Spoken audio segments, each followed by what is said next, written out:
ভাগে ভাগ করি ট্রান্সফরমারের টাইপস গুলা হচ্ছে ডিফারেন্ট টাইপস অফ আছে, যে কি ধরনের সোর্স আমরা ব্যবহার করতেছি, মানে কি ধরনের সাপ্লাই দিচ্ছি, তারপরে এটা পারপাস কোন জায়গায় ব্যবহার করা হচ্ছে, ব্যবহার করার ফলে তার কি লাভ হচ্ছে, সাইজ কি রকম, বড় না বেশি পাওয়ার হ্যান্ডেল করতে পারে না কম পাওয়ার হ্যান্ডেল করে, এই টাইপের বিভিন্ন কিছুর বেসিসে ট্রান্সফরমারকে আমরা বিভিন্ন ভাগে ভাগ করি। তো প্রথমটা হচ্ছে, ধরো আমি যদি ভোল্টেজ লেভেলের উপর, যেটা আমরা একদম এইচএসসি লেভেলে জেনে আসছি, সেটা হচ্ছে ট্রান্সফরমারের কাজ কি, ভোল্টেজ যেটা ইনপুট দিব সেটাকে আপ করবে অথবা ডাউন করবে, এটাই হচ্ছে তার মেইন পারপাস। ভোল্টেজকে আমরা যখন চাই যে ভোল্টেজ আপ ডাউন করা দরকার, বেশি ভোল্টেজ আছে কম দরকার, কম আছে বেশি দরকার, ভোল্টেজটা জাস্ট, তখন আমরা ট্রান্সফরমার মাঝে একটা ব্যবহার করতে পারি।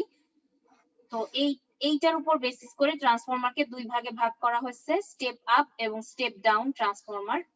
এখানে নতুন করে জানার কিছু নাই, আমরা জানি যে স্টেপ আপের ক্ষেত্রে আপ হবে, সেকেন্ডারি সাইডের ভোল্টেজটা বেশি হবে, প্রাইমারি সাইডের ভোল্টেজটা কম হবে, আর স্টেপ ডাউনের ক্ষেত্রে সেকেন্ডারি ভোল্টেজ কম হবে, প্রাইমারি ভোল্টেজটা বেশি হবে। স্টেপ ডাউন যা হাই ছিল তার থেকে আমরা নিচে নামায় আনতেছি।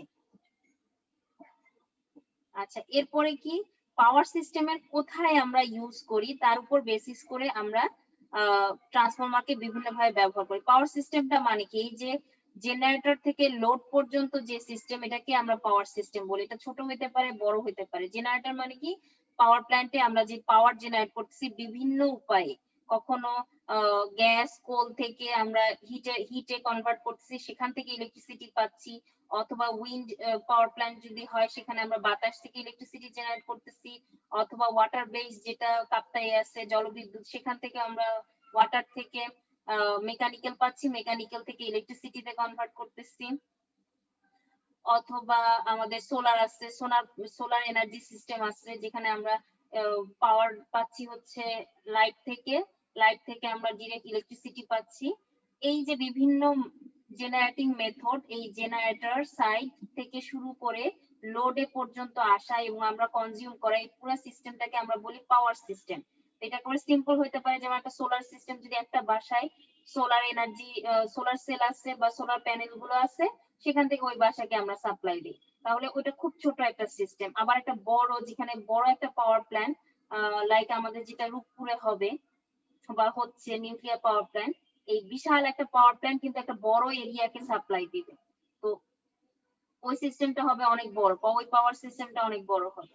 তো এই পাওয়ার সিস্টেমের কোথায় ইউজ করা হচ্ছে, কতটুকু সাইজ এবং কি পারপাস সার্ভ করতেছে, তার উপর বেসিস করে আমরা ট্রান্সফরমারকে কয়েক ভাগে ভাগ করছি। প্রথমটা হচ্ছে পাওয়ার ট্রান্সফরমার।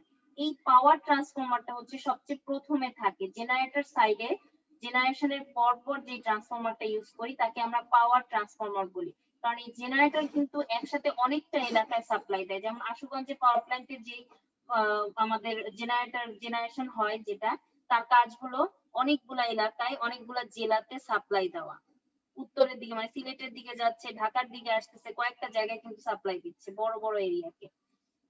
তো এই এতগুলা এরিয়াকে সাপ্লাই দেওয়া মানে কি, এতগুলা এরিয়াতে এতগুলা বাসা, এতগুলা ইন্ডাস্ট্রি, এই সবগুলোর ইলেকট্রিসিটি সাপ্লাই দিচ্ছে এই জেনারেশন প্ল্যান্টটা। সো অনেক বড় পরিমাণ পাওয়ার সাপ্লাই যাচ্ছে, ট্রান্সমিশন লাইন দিয়ে অনেক বেশি পাওয়ার যাবে। সো ট্রান্সমিশন লাইনের যাওয়ার আগে যে ট্রান্সফরমারটা আমরা ব্যবহার করি সেটা অনেক বেশি পাওয়ার হ্যান্ডেল করার ক্যাপাসিটি থাকতে হবে। এই জন্য আমরা পাওয়ার ট্রান্সফরমার, এই জন্য ওখানে যে ট্রান্সফরমার ইউজ করি সেটাকে আমরা নাম দিই পাওয়ার ট্রান্সফরমার, কারণ অনেক বেশি পাওয়ার তার হ্যান্ডেল করতে হয়। আচ্ছা, এই ট্রান্সফরমারটা কেন ব্যবহার করি, যেটা আমরা ম্যাথে দেখছিলাম ওই 2.1 চ্যাপম্যানের বইতে, ওই ম্যাথটার মধ্যে আমরা দেখছিলাম যে আমরা যখন জেনারেট করতেছি তখন যদি একটা ট্রান্সফরমার ইউজ করি, যে ট্রান্সফরমারের কাজ হচ্ছে স্টেপ আপ ট্রান্সফরমার, সেই ট্রান্সফরমারটা কি করবে, জেনারেটরের যে ভোল্টেজটা জেনারেট করতেছে তাকে স্টেপ আপ করে দিবে। ভোল্টেজ যেহেতু আপ হচ্ছে, কারেন্টটা ডাউন হয়ে যাবে, কারেন্ট যেহেতু ডাউন হয়ে যাবে, এটাকে যখন ট্রান্সমিশন লাইন দিয়ে আমি পার করব, সেখানে ট্রান্সমিশন লাইনের অ্যাক্রসে ভোল্টেজ যে ড্রপ বা পাওয়ার যে ড্রপ সবই কম হবে, কারণ কারেন্টটা আমি কমাই দিচ্ছি। আমার পাওয়ার তো কনস্ট্যান্ট থাকতে হবে, লাইক আমার পাওয়ার লাগবে হলো অনেকগুলো এরিয়াতে সাপ্লাই দিবে মেগাওয়াট, সাম মেগাওয়াট, হয়তো 300 মেগাওয়াটের আমার পাওয়ার সাপ্লাই দিতে হবে। 300 মেগাওয়াটের ভোল্টেজ হচ্ছে আমার 11 কিলোভোল্ট, তো সেটা থেকে আমি যদি কম্পেয়ার করি 10 কিলোভোল্ট ধরলাম, তাহলে 30 আমাদের মেগাওয়াট, তো 30 কিলো অ্যাম্পিয়ার পরিমাণ কারেন্ট আমাদের যাবে। 30 কিলো অ্যাম্পিয়ার কারেন্ট যাবে। এই 30 কিলো অ্যাম্পিয়ার কারেন্টটা যদি আমার ট্রান্সমিশন লাইন দিয়ে যেত, লস অনেক বেশি পরিমাণ হতো। 30 স্কয়ার ইনটু 0.0 সামথিং ওহম, তো অনেক বেশি পরিমাণ পাওয়ার লস হবে। সেটা না করে আমি কি করলাম, এই 10 কিলোভোল্ট যেটা জেনারেট হলো সেটাকে আমি আপ করে দিলাম, 700 কিলোভোল্ট করে দিলাম, অথবা 300 কিলোভোল্ট করে দিলাম। যদি 300 কিলোভোল্ট করে দেই, আপ করে দেই, ওই 300 মেগাওয়াট সাপ্লাই দেওয়ার জন্য আমার 1 কিলো অ্যাম্পিয়ার পরিমাণ কারেন্ট, যেখানে আগে 30 কিলো অ্যাম্পিয়ার ছিল সেটাকে নামায় আমি 1 কিলো অ্যাম্পিয়ারে নামায় আনলাম। আনার ফলে এখন ট্রান্সমিশন লাইন দিয়ে সামান্য মানে একটু কম কারেন্ট, অনেক কম কারেন্ট যখন যাচ্ছে, আমার লসটাও অনেক গুণ কমে আসবে। সো এই ট্রান্সফরমারটা আমরা ইউজ করি, যেটার নাম হচ্ছে পাওয়ার ট্রান্সফরমার। জেনারেশনের পরপরই আমরা ইউজ করি। আচ্ছা, এখানে বলা আছে ওটার ভোল্টেজ কেমন হতে পারে, 400 কিলো ভোল্ট হবে। প্রাইমারি সাইডটাতে থাকবে জেনারেটর সাইডে, জেনারেটরের ভোল্টেজ থাকে 11 কিলো ভোল্ট থেকে 15 কিলো ভোল্ট। আর সেকেন্ডারি সাইডে থাকবে 400 কিলো ভোল্ট, 200 কিলো ভোল্ট, 200 না আসলে 230 কিলো ভোল্ট থাকে, 110 কিলো ভোল্ট, 666 কিলো ভোল্ট বা 33 কিলো ভোল্ট। এইটুকু পর্যন্ত বাংলাদেশে আছে, বাট বাংলাদেশে এখন 765 কিলো ভোল্টও ট্রাই করা হচ্ছে। অন্যান্য দেশে অলরেডি 765 কিলো ভোল্ট আছে, ট্রাই করা হচ্ছে না। বাংলাদেশে বিভিন্ন সিস্টেম আস্তে আস্তে ইমপ্রুভ করতেছে যাতে 700 কিলো ভোল্ট 65 কিলো ভোল্ট চালানো যায়, করা যায়। আচ্ছা, এরা হচ্ছে 200 মেগা ভোল্ট অ্যাম্পিয়ার। এদের এই যে বললাম অনেক বেশি পাওয়ার হ্যান্ডেল করার ক্যাপাসিটি তাদের মধ্যে থাকতে হবে। এরা এফিসিয়েন্সি অনেক বেশি হয় যেন সেইভাবে ট্রাই করা হয়, কারণ ইন্টারনালি যে, কারণ অনেক লম্বা লম্বা, কোথায় আশুগঞ্জ থেকে আমি কোথায় ঢাকার কোন এক এলাকায় সাপ্লাই দিব, অনেকটা ট্রান্সমিশন লাইন পার হয়ে আসবে।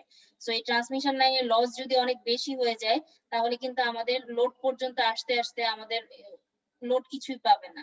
সো এই জন্য এমন ভাবে তৈরি করা হয় যাতে এফিসিয়েন্সি 100% পাওয়া যায়, লস যত মিনিমাইজ করা পসিবল। এই ধরনের ট্রান্সফরমারের যেন ইন্টারনাল লসটা অনেক কম হয় সেটা ট্রাই করা হয়, এবং প্রায় 100% এফিসিয়েন্সি মেক শিওর করা হয় যে 100% এফিসিয়েন্সি হবে, কোন রকম লস হবে না। এটা ট্রাই করা হয়, বাট 100% তো আসলে পসিবল না, কিন্তু যত বেশি 99.99 এরকম ট্রাই করা হয় আর কি। আচ্ছা, এখন আমরা তো এটা গেল জেনারেশন সাইডে, এরপর আমরা কি করব, ট্রান্সমিট হবে আমাদের ট্রান্সমিশন লাইন দিয়ে আস্তে আস্তে আস্তে লোডের কাছে এসে পৌঁছাবে। লোডের কাছে যখন এসে পৌঁছাবে, লোড তো এত হাই ভোল্টেজ নিতে পারে না। লোড কিন্তু এই যে 400 কিলো ভোল্ট বা 230 কিলো ভোল্ট যেটা আমি বলতেছি সেটা নিতে পারে না। তোমরা কি একটা আমি একটা মাইক্রোসফট ফাইল শেয়ার দিছি, তোমরা কি শেয়ারটা দেখতে পাচ্ছো? ওয়ার্ড ফাইল শেয়ার দিছি, তোমরা কি এটা দেখতে পাচ্ছো? ইয়েস ম্যাম, দেখতে। আচ্ছা আচ্ছা, এখন এইটা তো অনেক হাই ভোল্টেজ হ্যান্ডেল করে এবং হাই পাওয়ার হ্যান্ডেল করে। ডিস্ট্রিবিউশন সাইডে এসে একটা পার্টিকুলার এরিয়াতে সাপ্লাই দিবে, যেমন কাটাবন পর্যন্ত এসে পৌঁছেছে, কাটাবন এরিয়াতে সাপ্লাই দিবে। সো ওখানে ওরা কিন্তু এত হাই ভোল্টেজ দরকার নাই, ভোল্টেজ নামাও। এবং ট্রান্সফরমার কম্পারেটিভলি ছোট, কারণ একটা ছোট এলাকায় যেহেতু সাপ্লাই দিবে, ছোট ছোট এলাকায় এক একটা ছোট ছোট এলাকায় এসে পৌঁছাবে যখন, তখন ছোট ছোট কতগুলো মানে কম্পারেটিভলি ছোট পাওয়ার ট্রান্সফরমারের চেয়ে ছোট সাইজের ট্রান্সফরমার আমরা ব্যবহার করব। যেহেতু এখান থেকে লোডে ডিস্ট্রিবিউট হয়, এই জন্য এই ট্রান্সফরমার নাম হচ্ছে ডিস্ট্রিবিউশন ট্রান্সফরমার। তো এটার রেটিং দেখো অনেক কম, কিন্তু 3.3 kilo volt, 440 kilo volt, sorry 440 volt, 230 volt, 11 kilo volt, depend করবে আমরা ঠিক কোথায় সাপ্লাই দিচ্ছি। কাটাবন পুরো এরিয়া সাপ্লাই দিলে হয়তো আসবে হচ্ছে 33 কিলো ভোল্ট বা এরকম 11 কিলো ভোল্ট এই টাইপের। তারপরে যখন আমি একটা বিল্ডিং এ শেয়ার দিব, বড় বিল্ডিং হইলে আমরা 440 ভোল্ট দিব। যদি ছোট বাসা হয় তাহলে আমরা 230 ভোল্ট সরাসরি সাপ্লাই দিয়ে দিব, সিঙ্গেল ফেজ আসবে। বড় বড় অ্যাপার্টমেন্ট বিল্ডিং গুলাতে 3 ফেজ আসে, এই জন্য 440 ভোল্ট। আর ছোট একটা বিল্ডিং যদি হয়, একতলা দোতলা একটা পার্সোনাল বিল্ডিং, তো তখন আমরা 230 ভোল্ট সাপ্লাই দিব, সিঙ্গেল ফেজ। পাম্পও লাগবে সিঙ্গেল ফেজ, সব মোটর লাগবে সিঙ্গেল ফেজ, তো সিঙ্গেল ফেজ সাপ্লাই দিলেই এনাফ। এরা হচ্ছে দেখো 200 মেগা ভোল্ট অ্যাম্পিয়ারের চেয়েও কম হবে। এটা তোমরা একটু পড়ে নিবা, এখানে দেওয়া আছে যে পেপার আমরা ইনসুলেশনের জন্য ব্যবহার করি, রেজিন, রেজিনও কিন্তু আমরা নামটা শুনছি, রেজিনও কিন্তু ইনসুলেশনের কাজ করে। অয়েল ইউজ করি, অয়েলের পারপাসটা এখানে একটু উল্লেখ করা হয়েছে। আচ্ছা, আবার কোথায় এই যে ডিস্ট্রিবিউশন ট্রান্সফরমার আমাদের কাছে আসলো, এরা কোথায় রাখা আছে তার উপর বেসিস করে তাদেরকে 3 ভাগে কয়েক ভাগ কোথায় রাখা হয়েছে তার উপর বেসিস করে 3 ভাগে ভাগ করা হয়। তো এটা হচ্ছে পোল মাউন্ট ট্রান্সফরমার। এই ট্রান্সফরমারটা কিন্তু আমরা সবসময় দেখি, রাস্তা দিয়ে হেঁটে গেলেই দেখবো বড় বড় যে থাম আছে, থামের উপরে সিলিন্ড্রিক্যাল শেপের কতগুলো ট্রান্সফরমার থাকে। কোনো কোনো এলাকায় চারকোনাও দেখবা, একটু ছোট সাইজ, বেশ ছোট সাইজের ট্রান্সফরমার থাকে, এদেরকে আমরা বলি pole mount transformer. Pad mount ট্রান্সফরমারটা থাকে হচ্ছে মাটির উপরে বসানো থাকে। ছোট সাইজের দেখবা ট্রান্সফরমার বিভিন্ন এলাকায় সাপ্লাই দেওয়ার জন্যই ট্রান্সফরমার, কিন্তু এগুলো হচ্ছে মাটির উপরে বসানো থাকে। আর আরেকটা হচ্ছে আন্ডারগ্রাউন্ড ট্রান্সফরমার, মাটির নিচে থাকে। এগুলো আসলে একটু কমই, আন্ডারগ্রাউন্ড ট্রান্সফরমার বা প্যাড মাউন্ট ট্রান্সফরমার একটু কম। বেশিরভাগ থাকবে হচ্ছে, বেশিরভাগই বা ঢাকায় আমরা যেটা দেখি পোল মাউন্ট দেখি, পোল মাউন্ট ট্রান্সফরমার। আচ্ছা, আরেকটা হচ্ছে এই ডিস্ট্রিবিউশন ট্রান্সফরমারটাই বা আসলে পাওয়ার ট্রান্সফরমার এর মধ্যে ইনক্লুডেড আমরা বলতে পারি। ট্রান্সফরমারে ইনসুলেশন কি ব্যবহার করা হচ্ছে? ইনসুলেশন বলতে ওই যে হিটিং পারপাসে বা ইনসুলেশনের জন্য যে আমরা অয়েল ব্যবহার করি বা গ্যাস ব্যবহার করি, তো সেটাই জিজ্ঞেস করতেছে। এটার উপর বেসিস করে কয় ভাগে ভাগ করা হয়েছে। একটা হচ্ছে লিকুইড ইমার্সড, মানে হচ্ছে লিকুইডের মধ্যে কোটটাকে বসানো হয়, তার মানে তেল দেওয়া হচ্ছে যেটা, সেটা এক টাইপ অফ ট্রান্সফরমার যেখানে হচ্ছে লিকুইড টাইপের ম্যাটেরিয়াল দেওয়া হয়। আরেকটা হচ্ছে ড্রাই টাইপ, যেখানে আসলে গ্যাস ব্যবহার করা হয়, অথবা বেশি ছোট হইলে এয়ার রাখা হয়। গ্যাস হচ্ছে বড় টাইপের, কিন্তু ভালো ইনসুলেশন দরকার, তখন আমরা গ্যাস ব্যবহার করি। আর বেশি ছোট, এত বেশি ইনসুলেশন দরকার নাই, অল্প ভোল্টেজ অল্প পাওয়ার, সো তখন আমরা এয়ার রাখি। আচ্ছা, এখন কি ধরনের সাপ্লাই দিচ্ছি? ডিস্ট্রিবিউশনেই আসলে দেখা যাবে এই ধরনের সাপ্লাই ব্যাপার আসবে, কারণ জেনারেটর সাইডে কিন্তু সব 3 ফেজ। আর ডিস্ট্রিবিউশনে আসার পরে ওই যে বললাম বিল্ডিং সাইজ বা এলাকা সাইজ যদি ছোট হয় তখন আমরা সিঙ্গেল ফেজ হলেই এনাফ। আর যদি বড় সাইজের এরিয়ায় সাপ্লাই দিবে, বড় একটা অ্যাপার্টমেন্ট বিল্ডিং এ সাপ্লাই দিবে, তখন আমাদের 3 ফেজ ট্রান্সফরমার ইউজ করতে হবে। সো ওই অনুযায়ী সিঙ্গেল ফেজ এবং 3 ফেজে আমরা ভাগ করব। আচ্ছা, এরপরেটা বলা হইতেছে কুল করব যে ট্রান্সফরমার, কুলিং করারও বিভিন্ন মেথড আছে, তার উপর বেসিস করে ট্রান্সফরমারকে আমরা ভাগ করছি। তো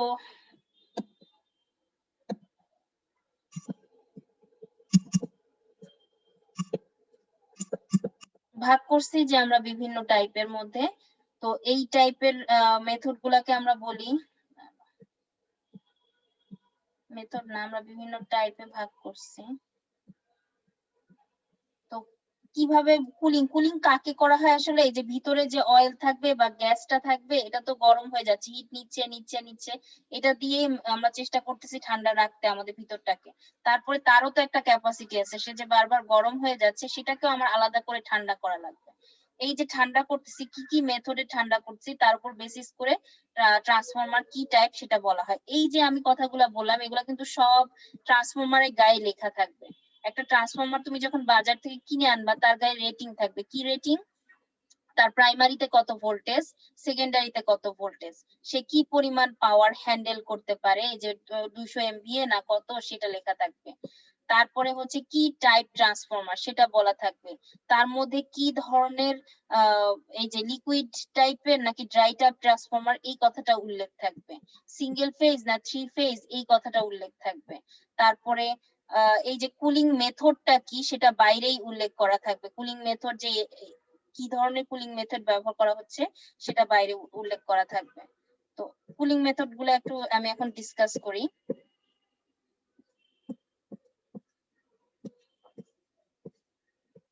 আচ্ছা, প্রথমে হচ্ছে যদি ড্রাই টাইপ হয়, সেখানে হচ্ছে এয়ার ন্যাচারাল, এয়ার ব্লাস্ট, দুই ধরনের মেথড থাকবে। এটা কি, আমি যদি ছবিটা তোমাদেরকে দেখাই, এয়ার ন্যাচারাল মানে কি, আমাদের আশেপাশের যে বাতাস আছে, ভিতরে আমি গ্যাস দিছি অথবা বাতাসই রাখছি, গ্যাসই দিছি ধরলাম, এই জন্য এটাকে ড্রাই টাইপ বলছি, কারণ লিকুইড নাই, ভিতরে গ্যাস দিছি, তার মধ্যে কোটটাকে বসাইছি, এই গ্যাসটা ধীরে ধীরে গরম হয়ে যাচ্ছে, আমি এটাকে ঠান্ডা করব। ঠান্ডা হবে কিভাবে? ওই যে পরিচালন পদ্ধতিতে গ্যাসটা ফিনের মধ্যে এন্ট্রি করবে, আশেপাশে হচ্ছে বাতাস আছে, এনভায়রনমেন্টে বাতাস আছে, সেই এনভায়রনমেন্টের বাতাস থেকে সেই হিটটা নিয়ে ঠান্ডা হয়ে যাবে। এটা হচ্ছে আমাদের এয়ার ন্যাচারাল, এয়ার আশেপাশের ন্যাচারাল এয়ারটাকে আমরা ব্যবহার করতেছি। আর এয়ার ব্লাস্ট সিস্টেমটা কি? এই সিস্টেমটাতে আমরা ভিতরে হচ্ছে আমাদের যেই গ্যাসটা আছে সেটা একইভাবে পরিচালন পদ্ধতিতে উপরে দিয়ে আসবে, ফিনের মধ্যে এন্ট্রি করবে, ফিন থেকে আবার ঠান্ডা হয়ে বেরিয়ে যাবে। আর ঠান্ডাটা হচ্ছে কিভাবে, ওখানে একটা ফ্যান লাগানো আছে। আমরা এই ছবিটাও দেখছিলাম যে একটা ফ্যান লাগানো আছে। এই ফ্যানটা যখন চলতেছে বাতাসটা কি করছে, এয়ার ব্লাস্ট দেওয়া হচ্ছে, মানে বাতাসে একটা ঝাপটা দেওয়া হচ্ছে, দিয়ে আমরা আমাদের গ্যাসটাকে ঠান্ডা রাখতেছি, বাইরে থেকে ফোর্সড বাতাস দেওয়া হচ্ছে। আর হচ্ছে যদি আমরা ড্রাই টাইপ না ব্যবহার করি, অয়েল টাইপ ব্যবহার করি, মানে অয়েল দিয়ে আমি পূর্ণ করে রাখি, তার মধ্যে কোরটাকে বসাই বা তারগুলোকে বসাই, কয়েল বসাই, তখন ঠান্ডা করার মেথড কি কি, অয়েল ন্যাচারাল, এয়ার ন্যাচারাল। অয়েলটা ন্যাচারালি ফ্লো করবে, যে নরমালি একটা অয়েল থাকবে, অয়েলটা গরম হলে উপর দিয়ে ঢুকবে ফিনে, ফিন দিয়ে পাস করবে, নিচে দিয়ে আবার ঢুকবে, এভাবে করে নরমাল একটা সার্কেল কমপ্লিট করবে। আর আশেপাশের বাতাস যেটা থাকবে সেটা ন্যাচারালি ফ্লো করতেছে, সেই ফ্লো এর কারণেই সে আস্তে আস্তে হিটটাকে অ্যাবজর্ব করে নিচ্ছে। অয়েল ন্যাচারাল, এয়ার ন্যাচারাল, এটা হলো মোটামুটি ছোট সাইজের ডিস্ট্রিবিউশন ট্রান্সফরমার গুলাতে এটা এই মেথডটাই এনাফ, ঠান্ডা হয়ে যায়। অয়েল ন্যাচারাল এবং এয়ার ন্যাচারাল ব্যবহার করলে হয়। তোমাদের ল্যাবে একটা ডিস্ট্রিবিউশন ট্রান্সফরমার রাখা আছে, সেটার মধ্যে যে কুলিং সিস্টেম দেখবা, তোমাদের যদি কখনো দেখানোর সুযোগ হয় আমাদের, তাহলে ওখানে দেখবা লেখা আছে ONAN, oil natural, air natural, এই কথাটা লেখা আছে, ওটার কুলিং মেথড। আচ্ছা, তারপরে আমি সেটা করলাম না, অয়েল ন্যাচারাল, এয়ার ফোর্সড। আচ্ছা, অয়েল ন্যাচারাল, এটা একটু ছবিটা একটু দেখি। এটা হচ্ছে অয়েল ন্যাচারাল, এয়ার ন্যাচারাল কি হবে, এই যে ভিতরে তেল আসছে, এটা হচ্ছে ফিন, এখান দিয়ে হচ্ছে তেলটা যখন গরম হচ্ছে উপরে উঠতেছে, এখান দিয়ে আসতেছে, ফিন দিয়ে পাস করতেছে, আবার এদিকে আসতেছে, আর এই আশেপাশে যে বাতাস আছে সেই বাতাসটা ওকে ঠান্ডা করে ফেলতেছে। আচ্ছা, তারপরে কি, এয়ার ফোর্সড। এয়ার ফোর্স সিস্টেমে কি হবে, আমাদের এই যে অয়েলটা উপরে উঠতেছে, ফিন দিয়ে যাচ্ছে, এদিকে আসতেছে, এখানে আমরা ফ্যান রাখতেছি, এয়ার ফোর্স করতেছি, মানে এয়ারের মানে একটা বাতাস বাধ্য করে ফ্লো করাইতেছি। সো এটার কারণে এটা দ্রুত ঠান্ডা হবে, আমরা যেহেতু ফ্যান ব্যবহার করতেছি আমাদের দ্রুত ঠান্ডা হবে সিস্টেমটা। এটা হচ্ছে লার্জ, দেখো লার্জ ট্রান্সফরমারের ক্ষেত্রে এই কুলিং ফ্যানটা ব্যবহার করা হয়, লার্জ ট্রান্সফরমার।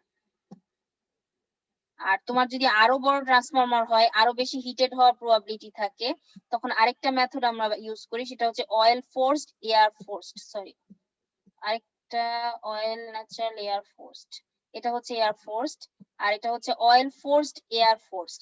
এই মেথডটাতে কি করতেছি, আমাদের এই যে অয়েলটা তো এদিকে নরমালি আছে, তার মধ্যে কোর এবং ওয়াইন্ডিং বসানো আছে, এটা হলো আমাদের কমপ্লিট ট্যাঙ্ক।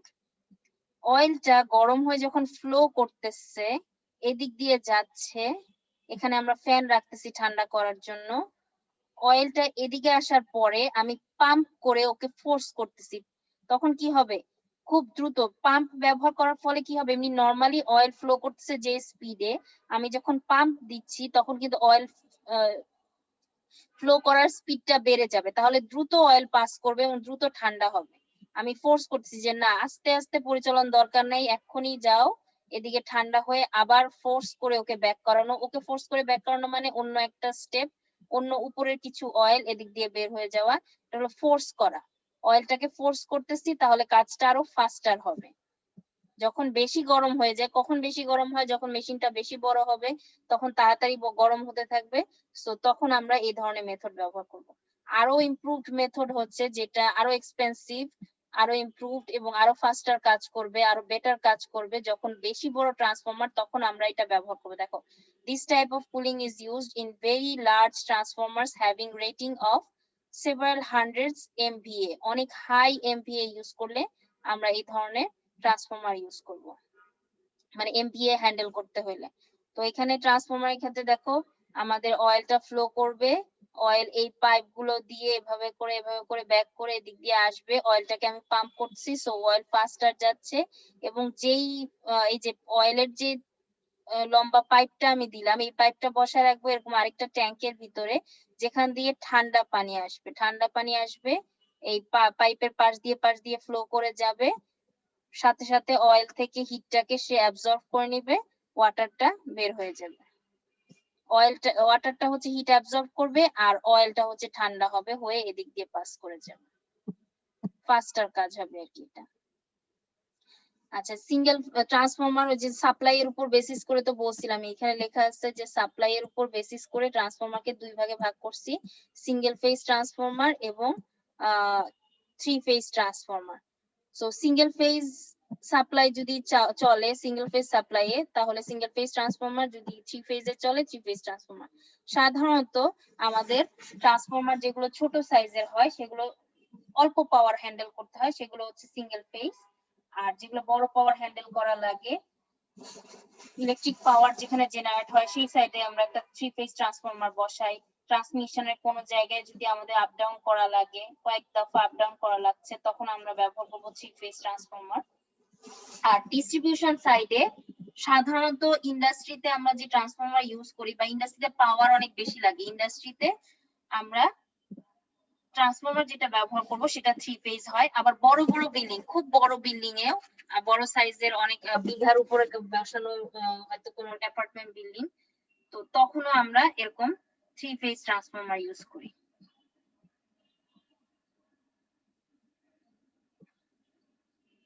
আচ্ছা, এগুলো হচ্ছে 3 ফেজ ট্রান্সফরমার। এখানে বলা আছে 3 ফেজ ট্রান্সফরমারও এখানেই শেষ না, ট্রান্সফরমার কিন্তু আমরা এটাও জানি যে কোনো জিনিস 3 ফেজ হইলে দুই ভাবে কানেকশন দিতে পারি, ওয়াই ডেল্টা। তো ওয়াই ওইভাবেও ট্রান্সফরমারকে আমরা ভাগ করতে পারি, যে প্রাইমারি ওয়াই এ কানেক্টেড, সেকেন্ডারি তিনটা ওয়াইন্ডিং ডেল্টায় connected, so Y delta, delta Y, delta delta, Y Y, এভাবে কানেকশনের উপর বেসিস করে বিভিন্ন ভাগেও আমরা 3 ফেজ ট্রান্সফরমার ভাগ করতে পারি। এই ভাগগুলো ইনশাআল্লাহ আমরা 3 ফেজ ট্রান্সফরমার যখন পড়বো তখন দেখবো যে কি কি কত রেশিও তখন কি হচ্ছে 3 ফেজ ট্রান্সফরমারের ব্যাপারে, তখন দেখবো। এখন আমরা একটু জানি যে জাস্ট ওয়াই কানেকশন দেওয়া যায়, ডেল্টা কানেকশন দেওয়া যায় 3 ফেজ ট্রান্সফরমারকে। আচ্ছা, আরেক ধরনের ট্রান্সফরমার আছে যেটা হচ্ছে অটো ট্রান্সফরমার। এটা আসলে অনেক বেশি ইউজ হয় এই ট্রান্সফরমারটা, জেনারেশন সাইডে কিন্তু অনেক ইউজ হয়।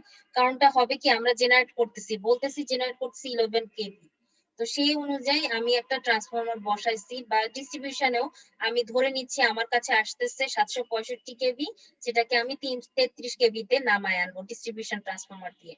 তো এতটুকু আমি জানি, সেভাবে আমি ট্রান্সফরমারকে বসাইছি। বাট প্র্যাকটিক্যাল লাইফে কিন্তু ভোল্টেজ সবসময় কনস্ট্যান্ট 11 কেভি দিতেই থাকবে, বা 765 কেভি সবসময় তোমার কাছে আসবে এমন কোনো কথা নাই। এটা কিন্তু আপ ডাউন করে, যেটা আমরা আগে অনেক অনেক ছোটবেলায় হয়তো তোমরা দেখবা যে ভোল্টেজ স্ট্যাবিলাইজার একটা কথা কনসেপ্ট আসছে, যে ভোল্টেজটা ঠিক থাকে না, ভোল্টেজটা আপ ডাউন করে। হয়তো লাইটটাকে দেখতেছো ফ্লিক, লাইট অন অফ হচ্ছে, তারপরে হচ্ছে টিভিটা চলার মতো যথেষ্ট ভোল্টেজ পাচ্ছে না, এই জিনিসগুলা কিন্তু হয়।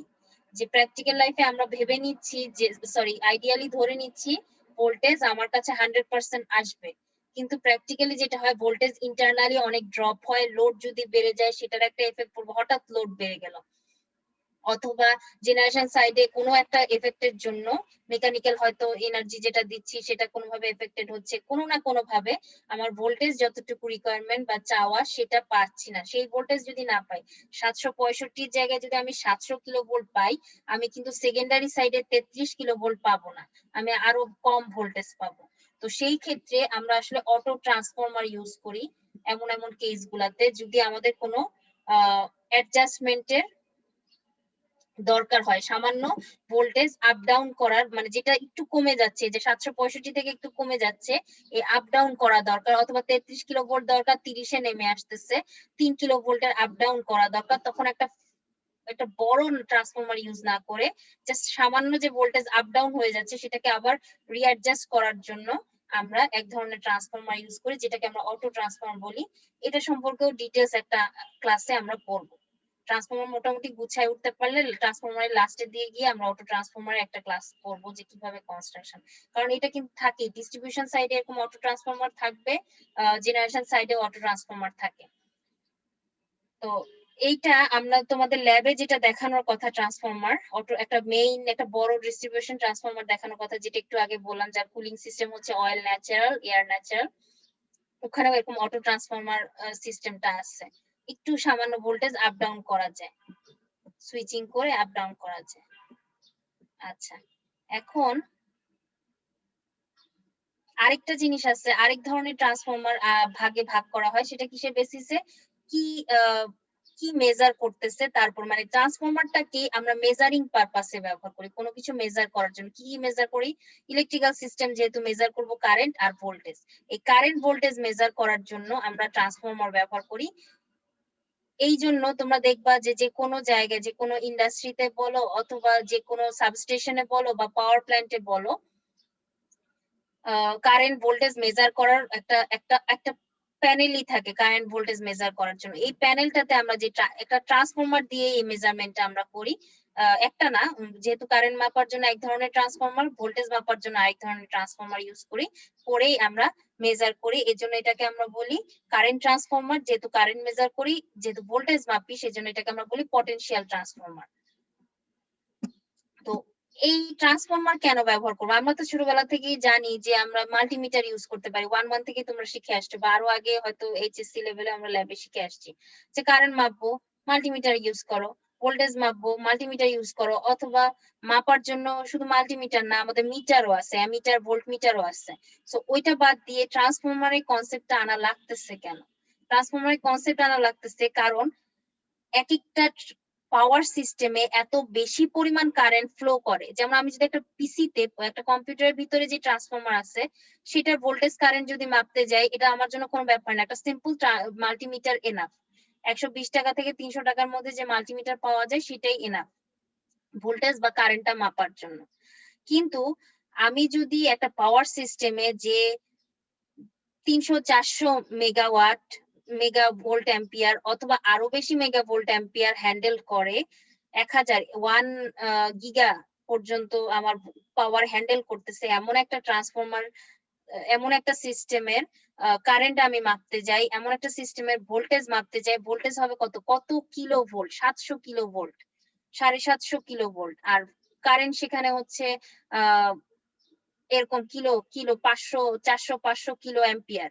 এত বেশি অ্যাম্পিয়ারের যদি আমরা অ্যামিটার ভোল্ট মিটার বানাইতে যাই, আমার জন্য কিন্তু মিটারও হবে সেই সাইজের, সেটা বানাইতেও আমার কষ্ট হয়ে যাবে সেই সাইজের। তো বানাইতে কষ্ট হবে মানে বানানোর জন্য এক্সপেন্সিভ হয়ে যাবে, অনেক বেশি এক্সপেন্সিভ হয়ে যাবে। তো এই সিস্টেমের জন্য মিটার না বানায় আমরা কি করি, একটা ট্রান্সফরমার ব্যবহার করি। ওই ট্রান্সফরমারটা দিয়ে আমরা কিভাবে বানাই আমি দেখি যে কারেন্ট ট্রান্সফরমার, আমার একটা লাইন যাচ্ছে। আচ্ছা, তোমরা কি আমার কথা বুঝতে পারছো? আমি যে কন্টিনিউয়াসলি বলে যাচ্ছি কথা, তোমরা কি বুঝতে পারছো? আচ্ছা, কারেন্ট ট্রান্সফরমারের ক্ষেত্রে কি করি, আমাদের কারেন্ট মাপা দরকার। এটা কিন্তু একটু পর পরে আমাদের মাপতে হবে। একটু পরপর বলতে খুব বেশি একটু পরপর না, বাট যেটা হচ্ছে আমার এখানে জেনারেটর আছে, আমি এখান থেকে ট্রান্সমিট করতেছি পাওয়ার, এখানে হচ্ছে গিয়ে আমার লোডটা আছে। তো এই যে ট্রান্সমিট করতেছি, আচ্ছা এখানে একটা ট্রান্সফরমার দিছি কারণ পাওয়ার ট্রান্সফরমার, এখানে একটা ডিস্ট্রিবিউশন ট্রান্সফরমার দিলাম। এখন এখানে আমার একটু পরপরই কিন্তু ভোল্টেজ মেজার করতে হবে যে আমার আসলে ভোল্টেজটা ঠিক আছে কিনা, এখানে এই জায়গায় লাইনের মধ্য দিয়ে প্রপার কারেন্ট যাচ্ছে কিনা, কোন রকম শর্ট সার্কিট হয়ে যাচ্ছে কিনা, কোন রকম ফল্ট তৈরি হচ্ছে কিনা, এই জিনিসগুলো আমাদের কন্টিনিউয়াসলি মনিটর করা দরকার। এখানে যে এটা পাওয়ার প্ল্যান্ট সাইডে, এখানেও পাওয়ার প্ল্যান্ট যেখানে, সেখানে আমার মনিটর করার জন্য কারেন্ট ভোল্টেজ মনিটর করার জন্য মিটার লাগবে। আমার এই ডিস্ট্রিবিউশন যেটা সাবস্টেশন আছে, এখানেও হচ্ছে কারেন্ট ভোল্টেজ মেজার করতে হবে। সো আমরা কি করব, এইখানে আমরা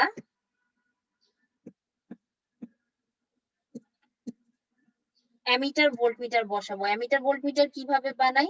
অ্যামিটার ভোল্টমিটার বানাই আমরা ট্রান্সফরমার দিয়ে। সেইখানে কি করা হয়, এই যে লাইনটা যাচ্ছে, এই যে লাইনটা যাচ্ছে, এই যে লাইনটা যাচ্ছে, এখানে তো মাপা দরকার আমাদের কারেন্ট। আমরা এই লাইনের আশেপাশে এরকম একটা কোর বসাই দিই, এরকম একটা রিং। তোমাদের এটা হয়তো টিভিতে যদি দেখো অথবা তোমাদের যদি পার্সোনাল লাইফে এক্সপিরিয়েন্স থাকে, দেখবা তোমরা কিন্তু একটা লোহার বারের মধ্যে ঝুলে যারা এক্সারসাইজ করে, মানে অ্যাথলেট যারা, তারা কিন্তু যে এক্সপিরিয়েন্স থাকে যে ঝুলতে হয়, একটা এরকম রিং এর মতো থাকে, রিং থাকে, এরকমই একটা রিং থাকে যেটা ফেরোম্যাগনেটিক ম্যাটেরিয়ালের তৈরি, ফেরোম্যাগনেটিক ম্যাটেরিয়ালের তৈরি আমার রিং থাকবে। এই রিংটার মাঝ দিয়ে আমরা আমাদের যেটার কারেন্ট, যেই ব্রাঞ্চের কারেন্ট মাপা দরকার, যে লাইনটার কারেন্ট মাপা দরকার, ট্রান্সমিশন লাইন দিয়ে যে যাচ্ছে, এই লাইনটাকে এর মাঝখান দিয়ে আমরা পাস করাবো। রিং এর যে ফাঁকা জায়গাটা আছে সেটা দিয়ে আমরা কন্ডাক্টরটাকে পাস করাবো। কন্ডাক্টর যদি পাস করাই, আমরা জানি এখানে কি হবে, একটা কন্ডাক্টরের মধ্য দিয়ে যখন কারেন্ট ফ্লো করে তখন তার আশেপাশে ফ্লাক্স তৈরি হয়। ফ্লাক্সটাকে আমরা করতে পারি কিভাবে, ডান হাত রুল দিয়ে, রাইট হ্যান্ড রুল দিয়ে দেখালে দেখবো এদিক দিয়ে এরকম ভাবে একটা ফ্লাক্স তৈরি হচ্ছে, ফ্লাক্স তৈরি হচ্ছে। এই ফ্লাক্সটা কোথা দিয়ে যাবে, ফেরোম্যাগনেটিক ম্যাটেরিয়াল দিয়ে যাবে। ফেরোম্যাগনেটিক ম্যাটেরিয়ালের গায়ে এখানে হচ্ছে আমরা একটা তার পেঁচাই, তাহলে কি হবে, এই ফ্লাক্সটা কিন্তু এই তারটাকে কাট করতেছে, এখানে যে তারটা আছে এই তারটাকে কাট করতেছে। এই তারটাকে কাট করতেছে মানে এখানে হচ্ছে একটা ভোল্টেজ ইনডিউসড হবে এবং এখান দিয়ে একটা কারেন্ট ফ্লো করবে। এই কারেন্টটা কার প্রপোর্শনাল হবে, ফ্লাক্সের প্রপোর্শনাল। তোমরা কি আমার কথা বুঝতে পারছো? একটু না বুঝলে কিন্তু রেসপন্ড করতে হবে। ম্যাডাম আরেকবার একটু বলেন।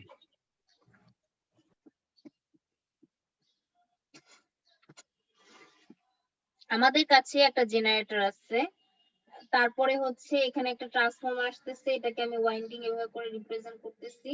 ট্রান্সফরমার দিয়ে এখন আমি একটা আই কারেন্ট, এই যে কারেন্টটা ফ্লো করাচ্ছি, এটা আস্তে আস্তে যাবে ট্রান্সমিট, যে ডিস্ট্রিবিউশনে যাবে। আমার দরকার এই আইটা, যা রিকোয়ারমেন্ট সেই আইটা ফ্লো করতেছে কিনা। একটু পরপর তো মনিটর করতে হয়, এটা স্বাভাবিক। একটা পাওয়ার সিস্টেম বলো বা যে কোনো জায়গায় আমাদের কিন্তু মনিটর করতে হবে যে কারেন্ট আমি যা চাই, ভোল্টেজ যা চাই তাই কিনা। কারেন্ট মনিটর করার উপায় কি, আমরা একটা অ্যামিটার এটার সাথে সিরিজে বসাই দিব, সিরিজে বসাই দিয়ে কারেন্টটাকে মাপবো। এখন সিরিজে কারেন্ট অ্যামিটার আমি বসাইলাম, কিন্তু এই কারেন্টটা কি হয়, আমরা জানি একটা জেনারেটর যে পরিমাণ কারেন্ট দেয়, যেহেতু সে 300 ভোল্ট অ্যাম্পিয়ার ধরলাম আর কি স্যাম্পল হিসেবে, 300 ভোল্ট মেগা ভোল্ট অ্যাম্পিয়ার, তাহলে কারেন্টটা দেখা যাবে তোমার কিলো অ্যাম্পিয়ার, অনেক কিলো অ্যাম্পিয়ার, হয়তো 30 কিলো অ্যাম্পিয়ার বা হাই পরিমাণ একটা কারেন্ট ফ্লো করবে। সো এইটার জন্য যে অ্যামিটারটা আমরা ব্যবহার করব সেটা অনেক এক্সপেন্সিভ হইতে হবে। অ্যামিটারের পরিবর্তে আমি অন্য একটা আইডিয়া বের করব। সেই আইডিয়াটা কি, অ্যামিটার আমি কারেন্ট মাপবো কিন্তু অন্য মেথডে। সেই কারেন্ট মাপবো কিভাবে, এই যে তারটা যাচ্ছে এই তারটার চারপাশে আমি একটা রিং বসাই দিব, ফেরোম্যাগনেটিক ম্যাটেরিয়ালের রিং বসাবো। এই রিং দিয়ে রিং এর মাঝখান বরাবর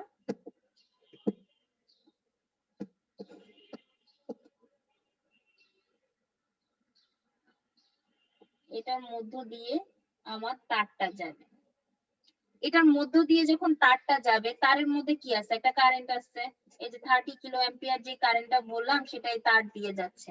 30 কিলো অ্যাম্পিয়ার যদি এই তারটার মধ্যে, তার না কন্ডাক্টরের মধ্য দিয়ে যায়, এই কন্ডাক্টরটা দিয়ে যায়, তাহলে তার আশেপাশে আমরা কি জানি, একটা আমরা জানি যে কোনো কারেন্ট যদি ফ্লো করে তার আশেপাশে একটা ম্যাগনেটিক ফিল্ড তৈরি হবে, ফ্লাক্স তৈরি হবে। কারেন্ট যেমনই হোক না কেন কারেন্টের সাথে প্রপোর্শনাল একটা ফ্লাক্স তৈরি হবে। সেই ফ্লাক্সের ডিরেকশন কি হবে, ফ্লাক্সের ডিরেকশন আমরা কোত্থেকে পাবো বলো, কারেন্ট ফ্লো করতেছে একটা কন্ডাক্টরের মধ্য দিয়ে, কারেন্ট ফ্লো করতেছে, right hand rule, right hand rule দিয়ে আমরা পাবো। রাইট হ্যান্ড রুলটা কি বলতেছে, যে যদি থামটা মানে বৃদ্ধাঙ্গুলি যদি কারেন্টের ডিরেকশন রিপ্রেজেন্ট করে, তাহলে হাতের অন্যান্য আঙ্গুলগুলো যদি মুভ করি সেটা হচ্ছে আমাদের ফ্লাক্সের ডিরেকশন রিপ্রেজেন্ট করবে। তাহলে ফ্লাক্সটা হচ্ছে এই বরাবর, এই রিংটা বরাবর আমাদের একটা ফ্লাক্স পাওয়া যাবে। ম্যাগনেটিক ম্যাটেরিয়াল যেহেতু সবটাই এইটার মধ্য দিয়ে, ফ্লাক্সের সবটাই এই ম্যাটেরিয়াল দিয়ে যাওয়ার চেষ্টা করবে, দুই একটা হয়তো বাতাস টাতাস দিয়ে যাবে, ওটা আমরা ইগনোর করলাম। এখন এই যে রিংটা, এই রিং এর গায়ে আমরা এই জায়গাটাতে একটা তার পেঁচাই, অনেকগুলা প্যাচ সংখ্যা দিয়ে আমরা একটা তার পেঁচাই। পেঁচানোর ফলে কি হবে,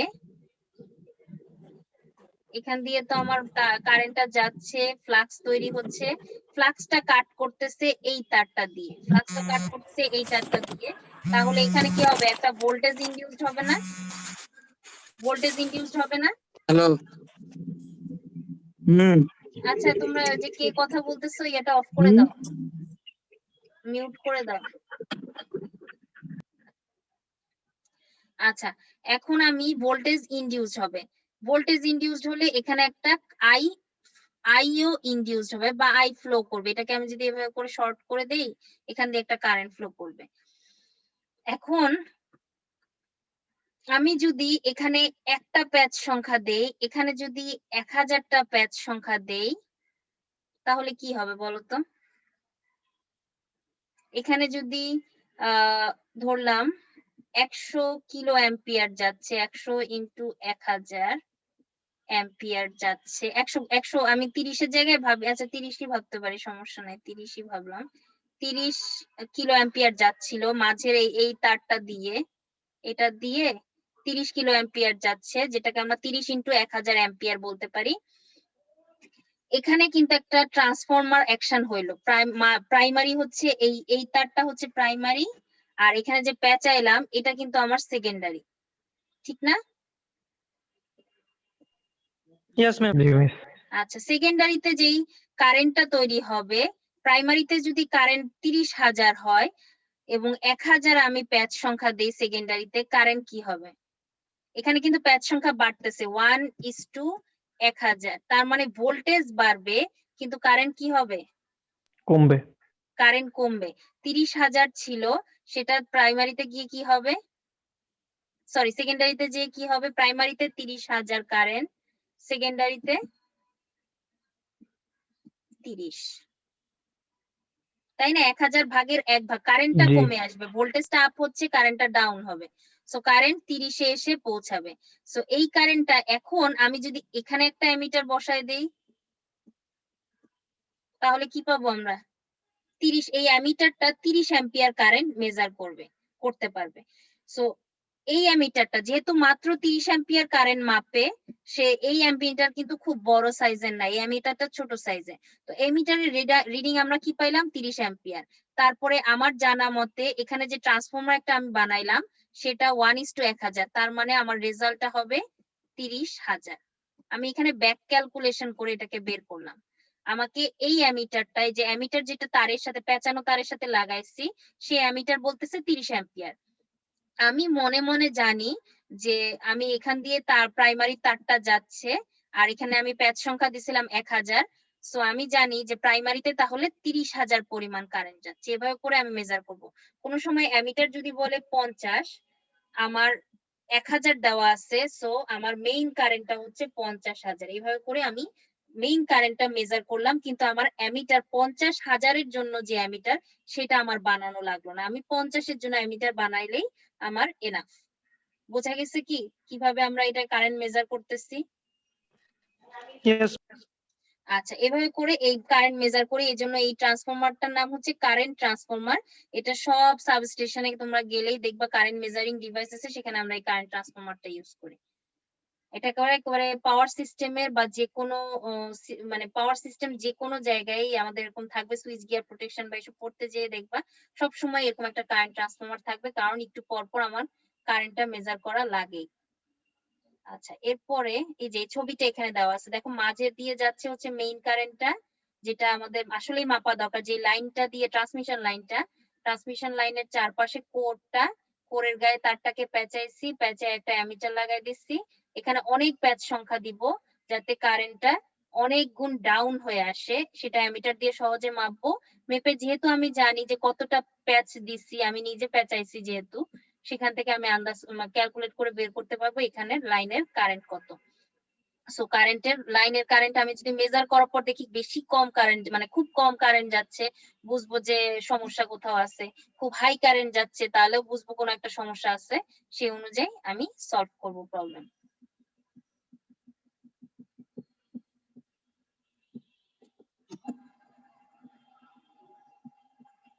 আচ্ছা, পটেনশিয়াল ট্রান্সফরমার, এটার কাজ হচ্ছে ভোল্টেজ মেজার করা। এটাও একইভাবে আমরা করব, যে সাপ্লাই ভোল্টেজ থাকবে, সেখান থেকে আমরা হচ্ছে স্টেপ ডাউন করে নিব। এটা তো বোঝাই যাচ্ছে সরাসরি, আমাদের ভোল্টেজ হচ্ছে 765 কিলোভোল্ট, আমরা হচ্ছে অনেক ভাগে নামায় আনবো, নামায় এনে সেখানে একটা ভোল্ট মিটার প্যারালালি লাগাই দিব। 765 কিলোভোল্টকে যদি 1000 ভাগ করায় নামায় আনি, আমার হচ্ছে 700 ভোল্ট হয়। তো 700 ভোল্ট আমরা নর্মাল মিটার দিয়ে মোটামুটি মেজার করতে পারবো। তো মেজার করে ফেললাম, একটা ভোল্ট মিটার ইউজ করে আমরা মেজার করে ফেলতে পারবো ইজিলি। এটাকে আমরা বলতেছি ভোল্টেজ ট্রান্সফরমার বা ভিটি অথবা পটেনশিয়াল ট্রান্সফরমার পিটি। আচ্ছা, আরেকটা হচ্ছে ট্রান্সফরমারকে আমরা ভাগ করতেছি দুই টাইপের, শেল টাইপ, কোর টাইপ। সেখানে হচ্ছে এটা সাধারণত সিঙ্গেল ফেজে, থ্রি ফেজে বলা হয় আসলে। আচ্ছা, যাই হোক, আমরা এখানে যে ভাগটা দেখাচ্ছি তোমাদেরকে এখানে সিঙ্গেল ফেজের জন্যই দেখাচ্ছি, যে কোথায় পেঁচানো হচ্ছে তার উপরে ডিপেন্ড করে দুই ভাগে ভাগ করা হচ্ছে। ছবিটা দেখলে মেইনলি বুঝবা। এখানে আমরা তারটাকে যে পেঁচাইতেছি আলাদা আলাদা পায়ে পেঁচাচ্ছি। এই বাহুতে পেঁচাচ্ছি একটা, এই বাহুতে পেঁচাচ্ছি একটা। এটাকে আমরা কোর টাইপ বলতেছি। এটার একটা অসুবিধা আছে, সেটা হচ্ছে প্রাইমারির কারণে যে ফ্লাক্সটা তৈরি হচ্ছে সেই ফ্লাক্সটা এই ফেরোম্যাগনেটিক দিয়ে যাচ্ছে, দুই একটা কিন্তু ঠিকই মিসিং হয়ে বাতাস দিয়েও যাবে। বাতাস দিয়ে যে দুই একটা যাবে সেটা কিন্তু সেকেন্ডারি আর পাচ্ছে না, সেকেন্ডারি সেটাকে মিস করে যাচ্ছে। সেকেন্ডারি যেহেতু মিস করে যাচ্ছে, সেকেন্ডারি কিন্তু 100% voltage induce voltage, expected induce voltage দিতে পারবে না। সেখানে একটা ভোল্টেজ লিকে, এখানে একটা ফ্লাক্স লিকেজ হবে, লিক করে ফ্লাক্স কিছু লস হয়ে যাচ্ছে, ফ্লাক্স আমরা কিছু পাচ্ছি না, লিক করতেছে। সো এই ধরনের ট্রান্সফরমারে আমাদের ফ্লাক্স লিকেজ হয়, এটাকে আমরা বলি কোর টাইপ ট্রান্সফরমার। আর শেল টাইপ ট্রান্সফরমার কি হবে, একই বাহুর মধ্যে আমরা পেঁচাবো, একই বাহু বরাবর যখন পেঁচাচ্ছি তখন হচ্ছে এখান থেকে ফ্লাক্স যেটা জেনারেট হচ্ছে, প্রাইমারি থেকে ফ্লাক্স যেটা জেনারেট হচ্ছে, এই ফেরোম্যাগনেটিক ম্যাটেরিয়াল দিয়ে আসুক, বাতাস দিয়ে যাক, এই ভিতরের বাতাস দিয়েই যাক, যাচ্ছে তো এই মাঝের কলামটা দিয়েই। সো সেকেন্ডারিও যেহেতু একই কলামে পেঁচানো, সেকেন্ডারিও সমান পরিমাণ ফ্লাক্সই পাবে, ফ্লাক্স মিসিং হবে না। সো এই জন্য আমার এখানে ফ্লাক্স লিকেজ হয় না বললেই চলে, শেল টাইপ ট্রান্সফরমারে হয় না ফ্লাক্স লিকেজ। আচ্ছা, আরো কিছু আছে ট্রান্সফরমার এখানে, isolation transformer, pulse transformer, peaking transformer, interstage transformer, এগুলো এত দরকার নাই কারণ এগুলো হচ্ছে আরো ছোট সাইজের ট্রান্সফরমার। আমরা যেহেতু এটা মেশিন কোর্স, এটা মেইনলি পাওয়ার সিস্টেমের ব্যাপার নিয়ে বেশি আমরা পড়াবো, এই কোর্স রিলেটেড যা পড়াবো। সো ওই অনুযায়ী বড় বড় ট্রান্সফরমার গুলাই ডিসকাস করছি। এগুলো হচ্ছে আমাদের অনেকগুলাই হচ্ছে কমিউনিকেশনে, ইলেকট্রনিক ডিভাইসে আমরা এই ট্রান্সফরমার গুলা ইউজ করি, এগুলো ছোট সাইজের ট্রান্সফরমার। মিস আজকে এতটুকুই থাক। হ্যাঁ, এখানে শেষ করে দিব, এই টাইপস এখানে আমাদের শেষ। তোমাদের লেকচারটা আমি শেয়ার দিয়ে দিব আর ফাইলটাও শেয়ার দিয়ে দিব। তোমাদের কিন্তু নেক্সট উইকে, পরের উইকে পরীক্ষা, নেক্সট উইকের সিলেবাস পর্যন্ত যা থাকবে, যা পড়ানো হবে ম্যাথটা বাদে, পরের উইকে কিন্তু আমরা পরীক্ষা নিয়ে নিব। সো ওভাবে তোমরা আস্তে আস্তে প্রিপারেশন নিতে থাকো। প্রথম কুইজটা হবে, ঠিক আছে? Yes ma'am. ওকে,